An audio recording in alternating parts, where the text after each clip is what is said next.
So in this video, I'm going to show you how to start journaling in 2026.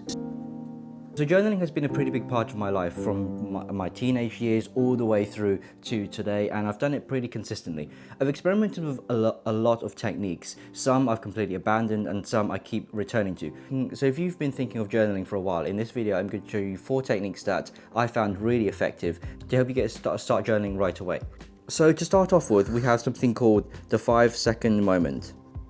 So this was actually invented by Matthew Dicks, who was a champion storyteller, and it's essentially what it is that every story that he tells leads up to a 5-second moment. And what a 5-second moment is a moment of key pivotal change.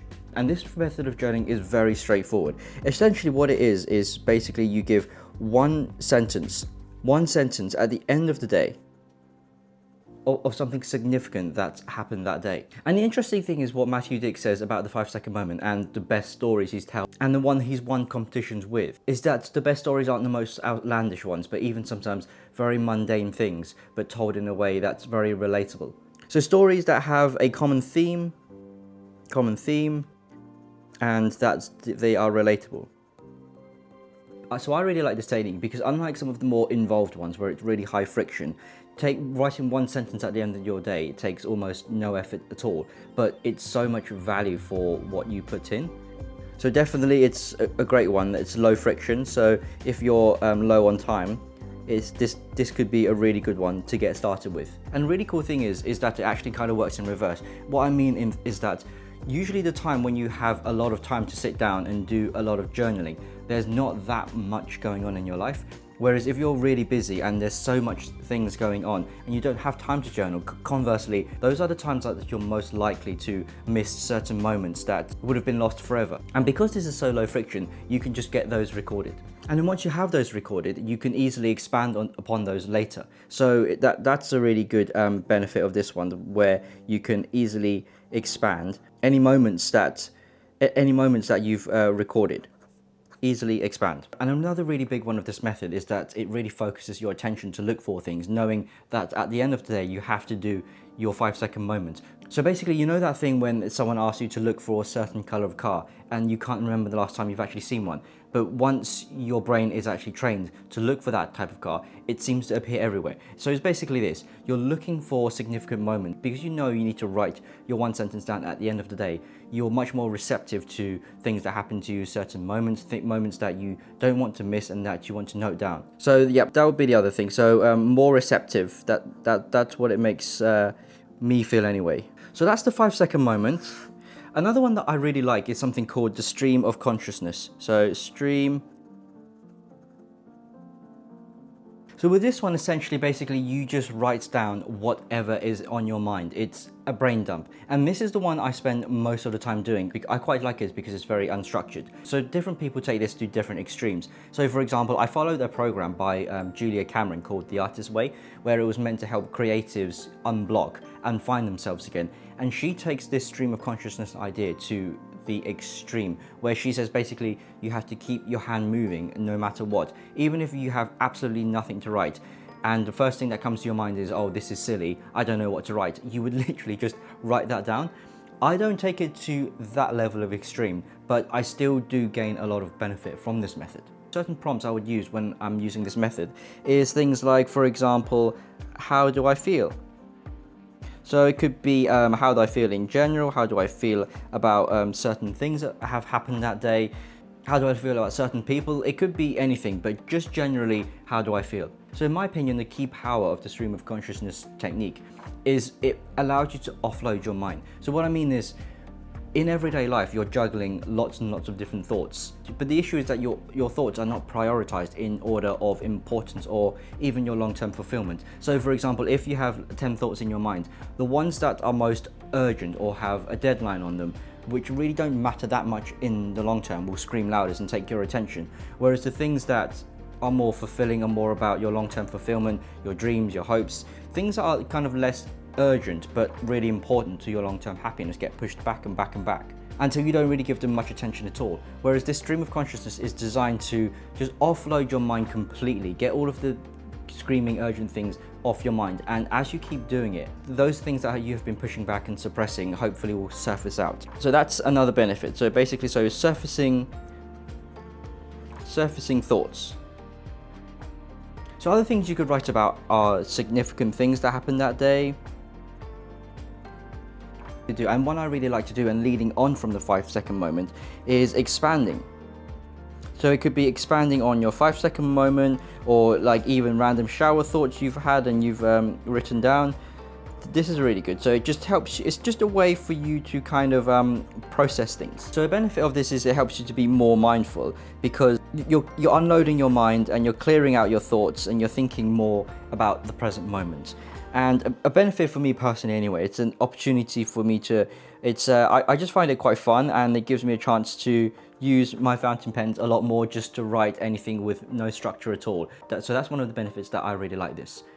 However, if you find that the stream of consciousness is too unstructured and it's not the most effective use of your time, if you want to get the benefits of journaling and you're a little bit more limited on time, there's something called the 5-minute journal. So this was actually pioneered by Tim Ferriss. Essentially, you ask 3 questions, and the point of the journal is to answer these 3 questions. So the first one is, the question 1 is, I am grateful for. Grateful for. So the good thing about this is when you start doing this one, I am grateful for, you start with the very obvious things. So for example, me on a personal level, I'm grateful for my family, I'm grateful for my friends, the people around me. But if you do this every single day, you start having to drill into smaller and smaller things, and it forces you to appreciate a lot of things that you may have missed. So for example, for me, when I initially started doing it, it would be, I'm really grateful for my family, I'm really grateful for my friends, and then it would go to something like, I'm really grateful for this beautiful, peaceful day and this cup of matcha I have in my hand, and being able to read this book. Like this moment, I find this moment really peaceful. So it just allows you to appreciate a lot of things that you would have missed, which is why I quite like this one. Number 2 is, what would make today great? What would make, or you could say, what would make tomorrow great? If you're doing this if you're an evening person and you're doing this in the evening, you could do, what would make tomorrow great? It just trains your mind and you commit it to paper. What would make today a great day? Because I feel like a lot of the time for myself anyway, I'm a little bit of a perfectionist and the goalposts keep moving. So if I do something great, I'll be like, oh, I'll say to myself, oh, I could have done that thing better. I beat myself up, or this really small thing didn't go to plan.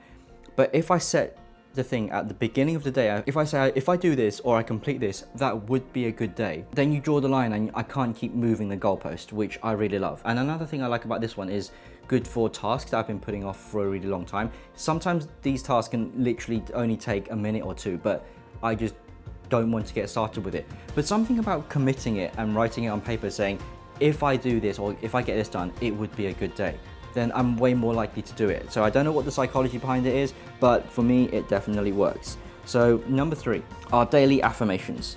So daily affirmations are quite a funny thing for me. I've had a bit of a funny relationship with them, in that I used to not believe in them at all because I thought they were a bit silly. When people say I'm amazing or I'm God's gift to the planet and all of these things, I would just think it was quite cringe. But I've come around to them now, but I still don't do them in the way most people do.